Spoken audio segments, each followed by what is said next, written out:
ఒక్క ఒలీవ చెట్టు నిలబడితే ఆ ఒలీవ చెట్టును చూసి అంజూరపు చెట్టు కూడా నిలబడింది. హల్లెలూయా.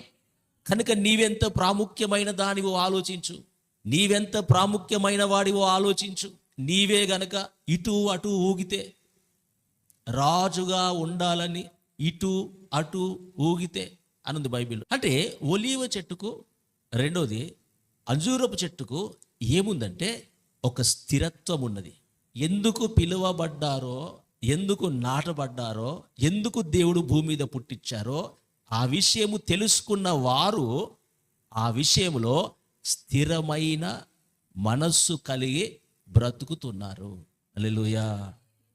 ఒకవేళ నీవు తెలుసుకున్న ఆ స్థిరమైన మనస్సు నీకు లేకపోతే ఇటు అటు ఊగుతూనే కాలం సాగుతుంది.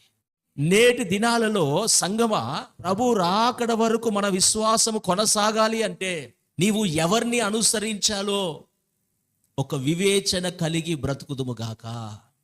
ఎవరి మాటలను స్వీకరించాలో, ఎవరి ప్రవర్తనను అనుసరించాలో మనము అది జ్ఞానము కలిగి బ్రతుకుదుముగాక.